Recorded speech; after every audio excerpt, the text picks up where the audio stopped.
Ida Bell Wells Barnett, better known by her maiden name, Ida B. Wells, was a renowned African-American journalist, abolitionist, and proud feminist who was instrumental in the anti-lynching crusades in the United States during the 1890s. She would later become a prominent member in the groups striving for African American rights.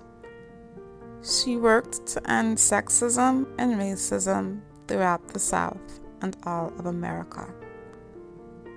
Her work also led her to shed light on the grim conditions of African Americans suffering in the South.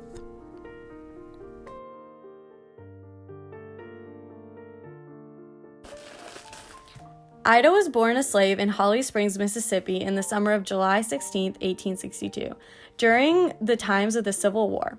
She was the older daughter of James and Lizzie Wells. Her family and the other slaves living in the Confederate States were freed by the Union during the Emancipation Proclamation about 6 months after her birth. Mississippi was known at the time for its extreme prejudice and hatred for the African Americans and was often restricted legally by discrimination. During the Reconstruction era, after the war ended, her parents were active members of the Republican Party, and her father was a proud member of the Freedmen's Aid Society and helped to start Shaw University, later renamed Rust College. This became a school for then freed slaves and was also where Wells received her early schooling. Wells would later drop out of school at 16 to care for her siblings after yellow fever claimed the life of both her parents and one sibling. She would later lie to a nearby country school administrator and convince them that she was 18 and landed a job as a teacher. She would also move in 1882 to Memphis, Tennessee to live with an aunt and continue her education at Fisk University in Nashville. She also continued to be an educator during her time in Memphis, as well as observing several injustices towards African Americans.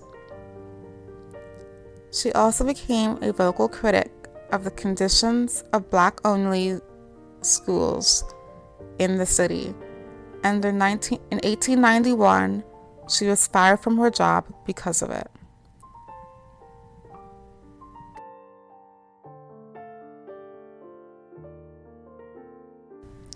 On May 1884, Ida purchased a first-class train ticket and was so angry about being forcibly moved to the train for African Americans by the crew, she bit one of the men on the hand. She later sued the train company and won a $500 settlement in a circuit court case, which would be roughly equivalent to $13,089 today. This decision was then overturned by the Supreme Court.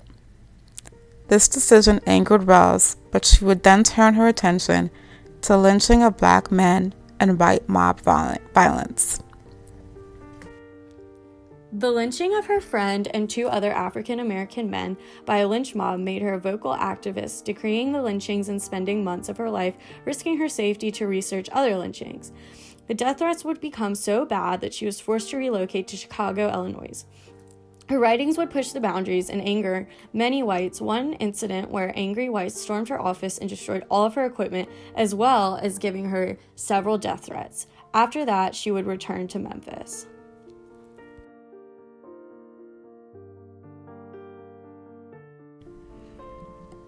In 1893, Wells published a book called A Red Record, which recorded an in-depth expose of lynchings in America.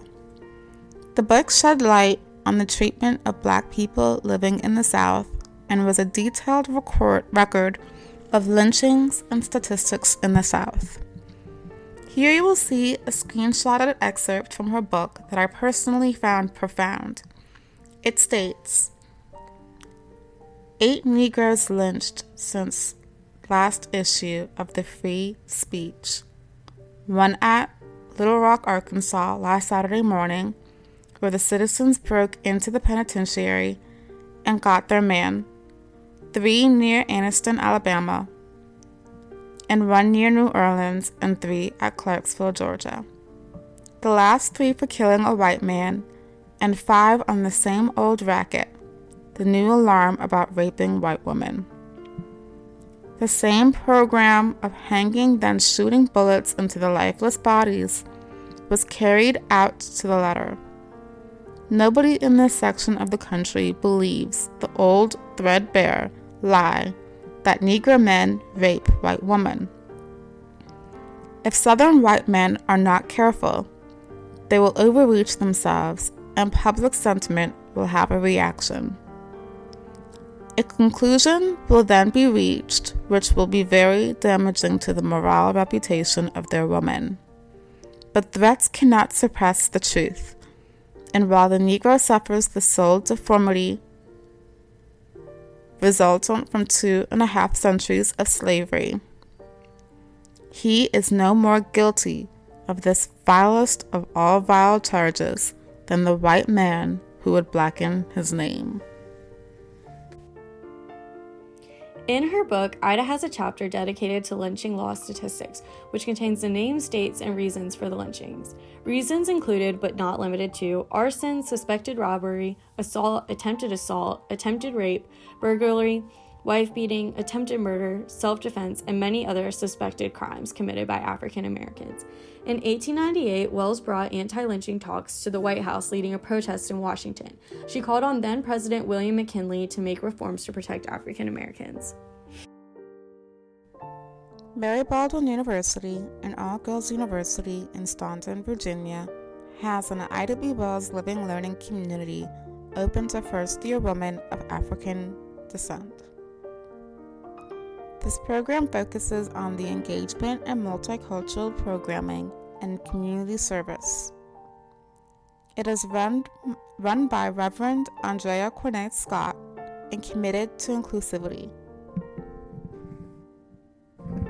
This is just one of the ways that people have chosen to remember Ida B. Wells. One profound quote Ida made before she died in 1983 was this: "I felt that one had better die fighting against injustice than die like a dog or a rat in a trap."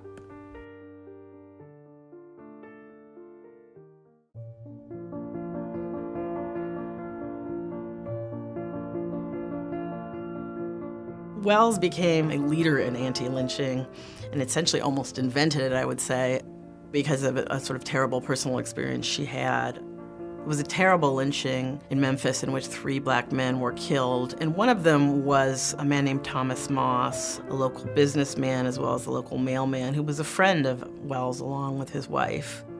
Wells is out of town when this happens, and she comes back to find black people fleeing Memphis, her friend Thomas dead along with 2 other men. She had been thinking that, she would live in the South and she would work to make it a better place. But when she looked at someone like Thomas Moss, who had been a devout churchgoer, taught Sunday school, invested in his own business, done everything that the sort of world said that blacks needed to do to get ahead, and then had ended up being lynched, she began to question whether you could really do anything in the South. She published an editorial that went essentially too far in saying all this, and a white mob stormed the office of the Free Speech and destroyed the printing press. Wells was fortunate she wasn't there, but the mob left a note basically telling whoever was printing the newspaper that they should leave town and putting a death threat. She ended up in New York, where she was hired by T. Thomas Fortune, the publisher of the New York Age, and led what was basically sort of the first anti-lynching campaign, where she identified lynching as a crime and was trying to push the government and social reformers to take action about it. Anti-lynching would become a major commitment for the NAACP, the National Association for the Advancement of Colored People, and it would also be a major commitment of black women's clubs and other civil rights organizations.